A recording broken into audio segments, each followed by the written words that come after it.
sommes heureux de vous retrouver aujourd'hui. De quoi allons-nous parler aujourd'hui, Luc? Le grand souper.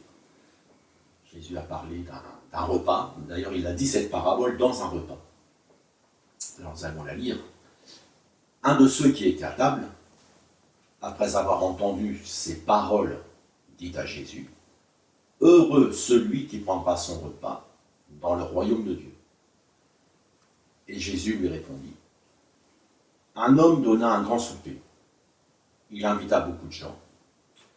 À l'heure du souper, il envoya son serviteur dire aux conviés, « Venez, car tout est déjà prêt. » Mais tous unanimement se mirent à s'excuser. Le premier lui dit, « J'ai acheté un champ et je suis obligé d'aller le voir.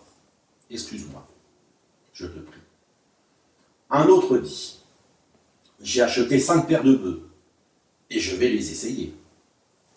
Excuse-moi, je te prie. » Un autre dit, « Je viens de me marier et c'est pourquoi je ne puis aller. » Le serviteur de retour rapporta ces choses à son maître.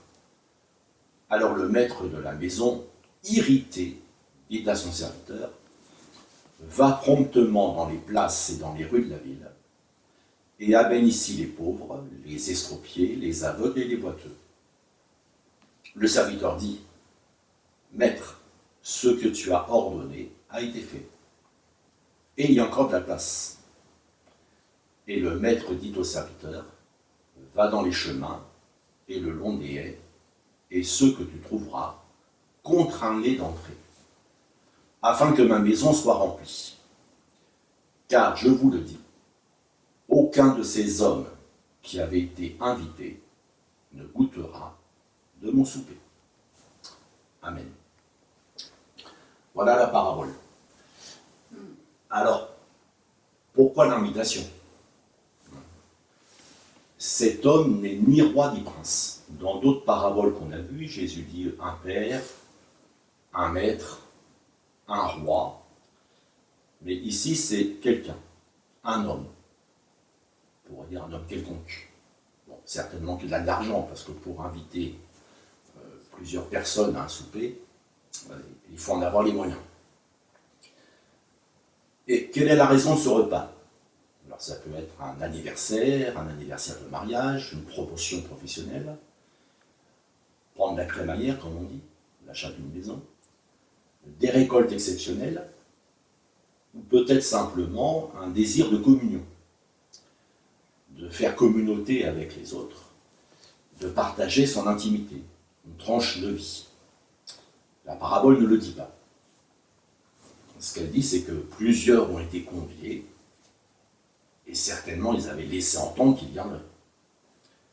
Mais au dernier moment, alors que tout est prêt, eh bien, il se dépine. Et chacun a ses raisons. Mais quand on dit ce n'est pas un roi, ce n'est pas un maître, cet homme est à l'image de Jésus, non tel qu'il est, mais tel qu'on le perçoit. Et dans le repas dans lequel Jésus dit cette parabole de repas, il y a une inclusion du repas dans le repas, pourquoi celui qui l'interroge lui dit « Heureux celui qui prendra son repas dans le royaume de Dieu ». Eh bien parce que Jésus a d'abord parlé de repas où on invite les pauvres, de repas où on ne cherche pas les premières places. Mais il y a aussi des gens qui ne sont pas invités. Parce que les premiers sont invités, mais les autres ne sont pas invités. Alors ça c'est dans la deuxième partie de la parabole. On va rester d'abord sur la première.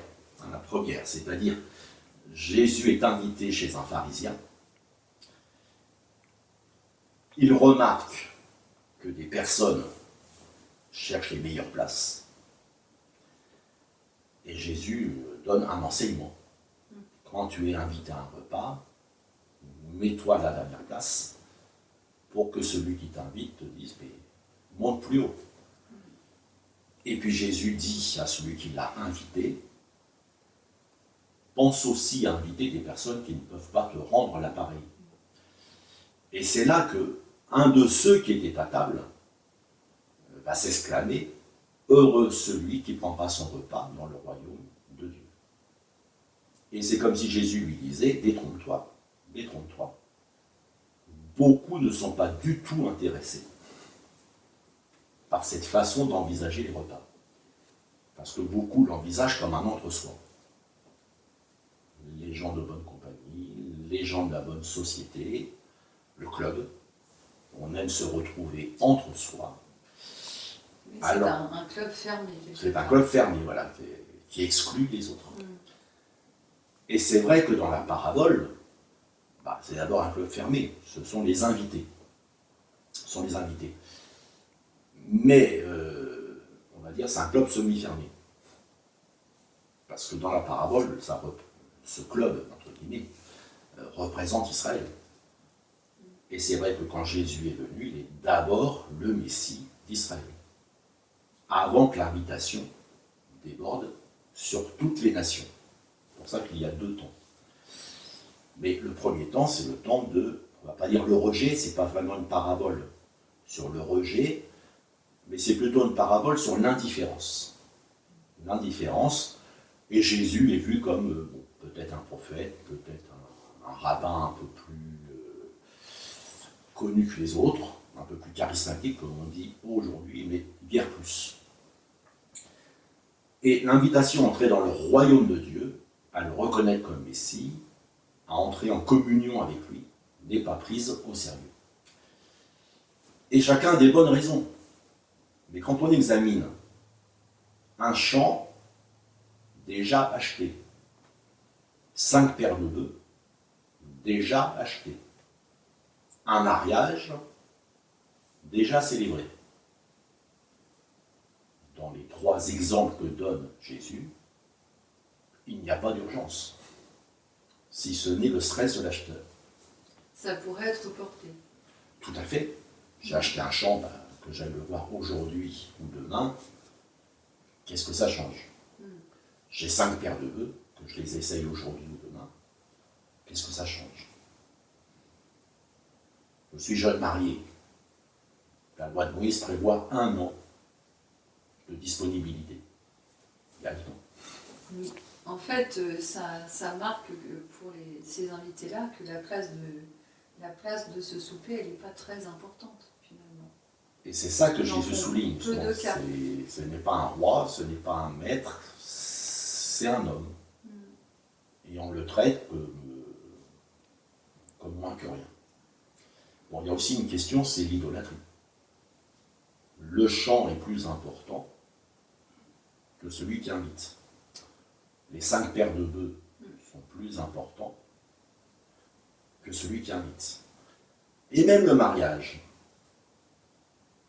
Quelques versets plus loin, on le verra dans une parabole suivante, Jésus va dire « Si quelqu'un vient à moi sans me préférer à son père, à sa mère, à sa femme, à ses enfants, à ses frères et à ses sœurs, et même à sa propre vie, il ne peut être mon disciple. » Donc dans la parabole, ce n'est pas le sens premier, mais il y a aussi cette question de l'idolâtrie. Mon champ, mes bœufs, ma famille, mon clan, ma nation, seraient plus importantes que l'appel de Dieu, que le royaume de Dieu. Donc c'est aussi une mise en garde que donne Jésus. D'ailleurs, la fin de la parabole est assez sévère.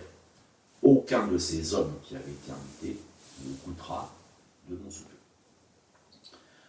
Alors que fait l'invitant devant toutes ces défections?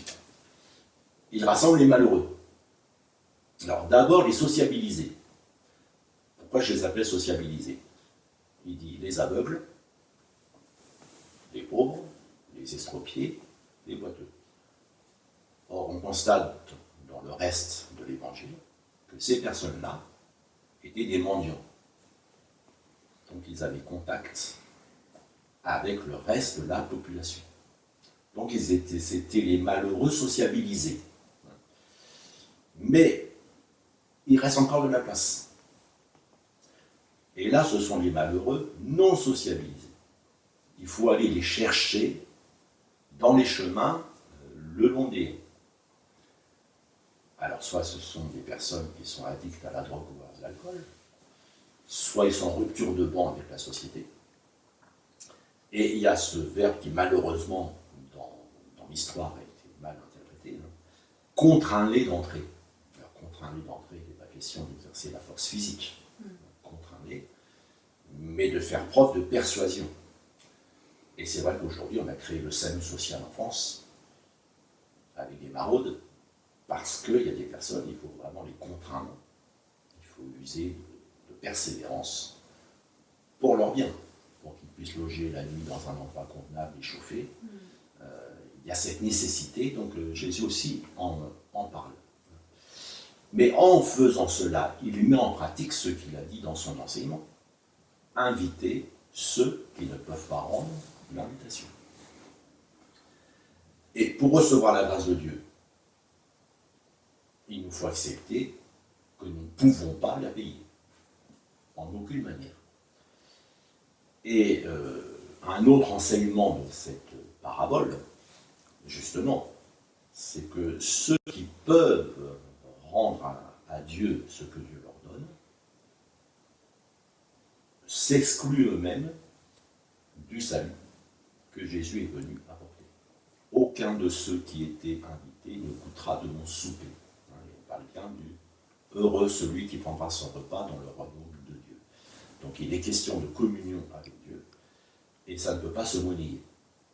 Il faut accepter d'être au rang des pauvres, des expropriés, des aveugles. Et spirituellement, nous sommes aveugles en dehors de la révélation de Dieu. Nous sommes pauvres en dehors de la richesse de Jésus-Christ. Et il faut l'admettre. Il faut l'admettre pour participer à ce que l'Apocalypse appelle les noces de l'agneau. Merci. Merci à tous et à bientôt.